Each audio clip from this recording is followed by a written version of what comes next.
સુરતથી સમાચાર સામે આવી રહ્યા છે। સુરતથી સમાચાર પ્રાપ્ત થયા છે તો સમાચારની શરૂઆત કરીએ તો સુરતથી સમાચાર પુણામાં ફાયર અને પાલિકાની શાળામાં સીલની કામગીરી જોવા મળી છે।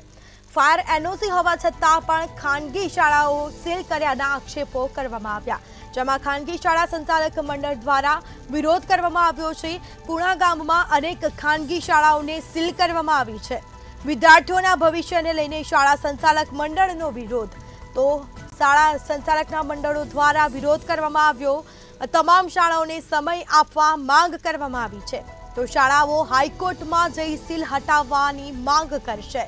તો આ સમાચાર છે, જેમાં ફાયર એનઓસી હોવા છતાં પણ ખાનગી શાળાઓને સીલ કર્યાના આક્ષેપો કરવામાં આવ્યા। શાળા સંચાલકો દ્વારા આક્ષેપ કરવામાં આવ્યા છે, તો શાળા સંચાલકો દ્વારા વિરોધ પણ કરવામાં આવ્યો। તમામ શાળાઓને સમય આપવા માટેની માંગ કરવામાં આવી છે, તો બીજી તરફ શાળાઓ હાઈકોર્ટમાં જઈ સીલ હટાવવાની માંગ કરશે।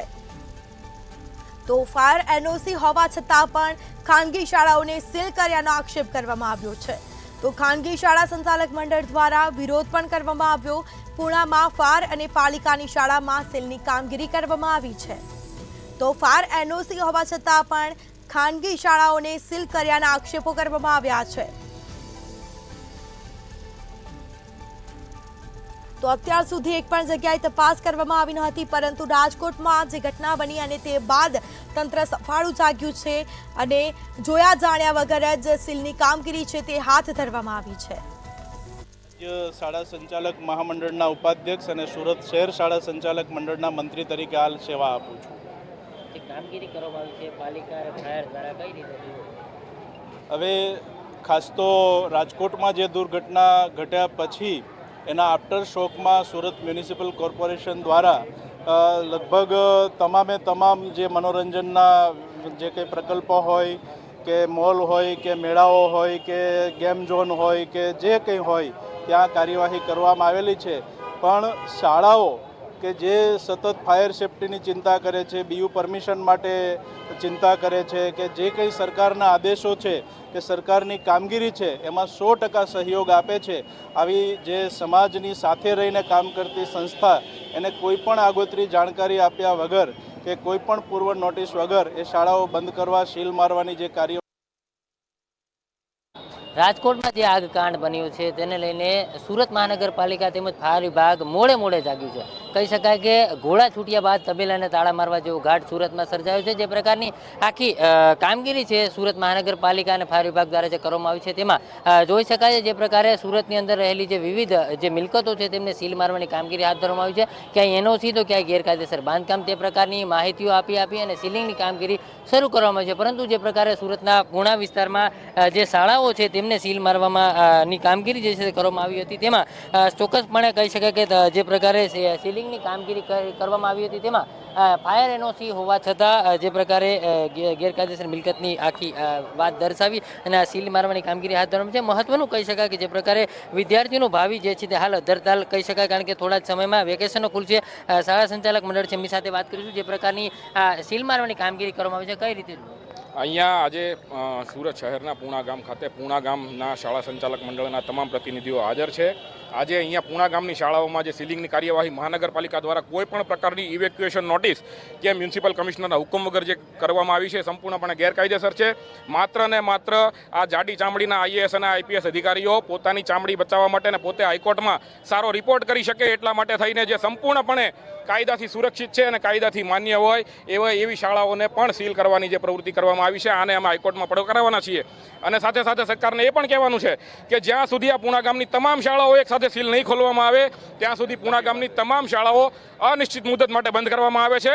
13 તારીખથી નવું સત્ર ચાલુ થઈ રહ્યું છે, ત્યારે હવે બાળકોની જવાબદારી છે મ્યુનિસિપલ કલેક્ટરની અને સુરત કલેક્ટરની અને મ્યુનિસિપલ કમિશનરશ્રીની રહેશે।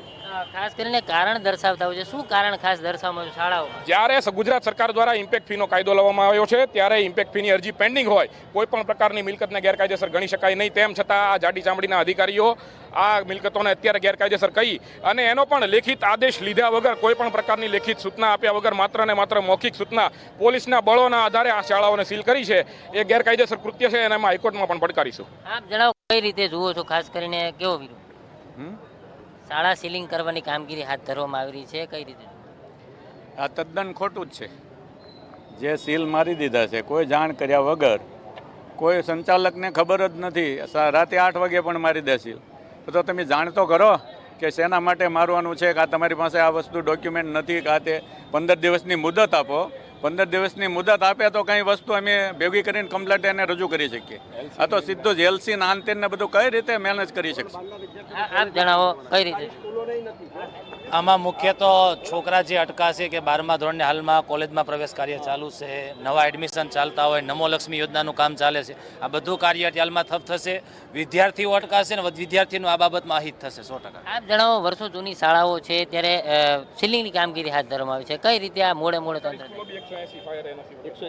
નમો લક્ષ્મી યોજનાનું કાર્યવાહી ચાલી છે અને તમને કહી દઉં કે અમારા જે પૂણા ગામના જે એસવીએસ સંકુલો છે એમાં અમને માત્ર 2 દિવસની મુદત આપી છે. હવે 2 દિવસની મુદતમાં વાલીઓની અવરજવર ચાલુ છે અને સાથે આ સીલની પ્રક્રિયા પણ ચાલુ કરી દીધી છે, પણ કોઈ પણ પ્રકારની નોટિસ જ આપી નથી. નોટિસ વગર આ બધું કાર્યવાહી કરવી યોગ્ય નથી લાગતી મને.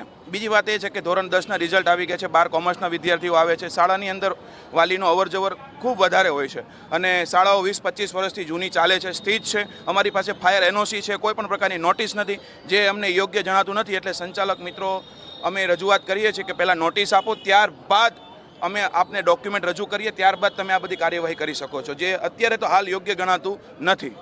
ચોક્કસથી તો તમામ જે શાળા સંચાલકો છે તેમાં વિરોધ છે. જણાવો શું? સુરત મહાનગરપાલિકા સંચાલિત જે શાળાઓ છે એમાંથી 181 જેટલી શાળાઓને પણ ફાયર એનઓસી નથી. ત્યારે મ્યુનિસિપલ કમિશનર આમાં ગુનેગાર સાબિત થવા જોઈએ અને મ્યુનિસિપલ કમિશનર ઉપર ફોજદારી થાય અને મ્યુનિસિપલ કમિશનરની પણ ધરપકડ થવી જોઈએ. 181 જેટલી સરકારી શાળાઓમાં, સુરત મહાનગરપાલિકા સંચાલિત 181 જેટલી સરકારી શાળાઓમાં ફાયર એનઓસી નથી ને બાળકોના જીવ જોખમમાં મૂકીને આ મ્યુનિસિપલ કમિશનર બાળકોને ભણાવે છે. ત્યારે આવતીકાલે હું પોતે મ્યુનિસિપલ કમિશનર વિરુદ્ધ ગુનો દાખલ કરવાનો છું.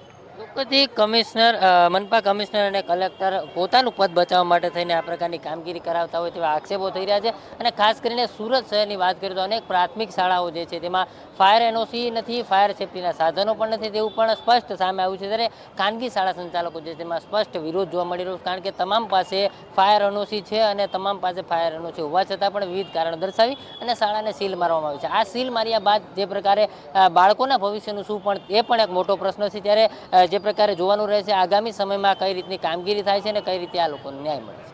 કેમેરામેન કેસી વગર છે પરમાર, મંતવ્ય ન્યૂઝ, સુરત.